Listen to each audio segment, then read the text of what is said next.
विधानसभा चुनाव 2023 के लिए कांग्रेस ने 144 उम्मीदवारों की पहली सूची जारी कर दी है, जिसमें बालाघाट जिले की 5 सीटों पर कांग्रेस ने अपने प्रत्याशी मैदान में उतार दिए हैं। सूची के अनुसार बालाघाट जिले की 5 सीटों पर जो प्रत्याशी घोषित किए गए उसमें लांजी और बैहर से वर्तमान विधायकों को मौका मिला है, तो वही बालाघाट और कटंगी में चुनाव से पहले कांग्रेस ज्वाइन करने वाले पूर्व सांसद बोसिंह भगत और पूर्व नगरपालिका अध्यक्ष अनुभा मुजारे को मैदान में उतारकर कांग्रेस ने जातीय समीकरणों को साधने का भरसक प्रयास किया। जबकि परसवाड़ा विधानसभा क्षेत्र से कांग्रेस के ही पूर्व विधायक मधु भगत पर एक बार फिर पार्टी ने विश्वास जताया। माना जा रहा है कि कांग्रेस ने बोसिंह भगत को कटंगी से इसीलिए मैदान में उतारा है क्योंकि उन्हें पहले ही कमिटमेंट किया जा चुका था।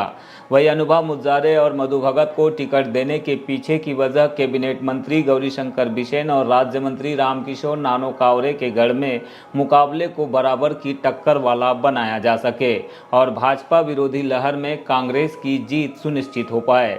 हालांकि यह दोनों सीटें कांग्रेस के लिए इतनी आसान भी नहीं है। एक और जहां परसवाड़ा क्षेत्र से भाजपा ने राज्य मंत्री को मैदान में उतार दिया है, तो वही बालाघाट में अभी भी पेच फंसा हुआ है। यहां पर पार्टी संगठन चाहता है कि विधायक पुत्री मौसम हरिनखेड़े की जगह एक बार फिर रनिंग विधायक और मंत्री गौरीशंकर बिसेन ही चुनाव लड़े, जिससे कि मुकाबला बराबर का हो। वही मंत्री बिसेन चाहते हैं कि जीत की गारंटी के साथ उनकी बेटी को ही टिकट मिले।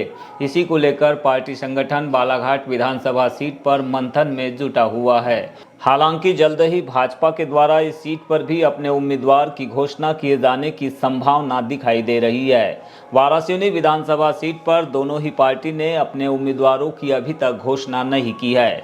निर्दलीय विधायक प्रदीप जायसवाल इस सीट से जरूर भाजपा के उम्मीदवार हो सकते हैं, लेकिन उनकी राह में यहाँ के नेता और कार्यकर्ता विरोध का बिगुल बजाने से बिल्कुल भी पीछे नहीं हट रहे हैं, जिससे इस सीट पर सर्द मौसम के बावजूद गर्म माहौल दिखाई दे रहा है। कांग्रेस की बात करें तो यहां से विकी पटेल की दावेदारी पर अब पूर्व जिला अध्यक्ष विश्वेश्वर भगत अपना दावा ठोक रहे हैं, जिससे कांग्रेस ने भी फिलहाल इस सीट को होल्ड पर रख दिया है। देखना यही होगा कि अगली सूची में वारासिवनी से कांग्रेस का प्रत्याशी कौन होगा।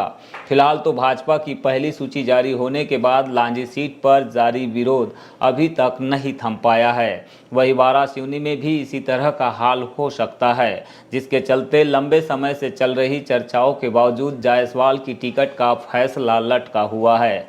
एक दिन पहले ही खबर मिली थी कि प्रदीप जायसवाल भाजपा में आज शामिल होंगे, किंतु 15 अक्टूबर की देर शाम तक आधिकारिक घोषणा नहीं हुई है और न ही किसी पार्टी संगठन के नेता का बयान आया है, जिससे एक बार फिर लोगों में इस सीट पर भाजपा उम्मीदवार की घोषणा में हो रही लेट लतीफ़ी को जानने जिज्ञासा बनी हुई है।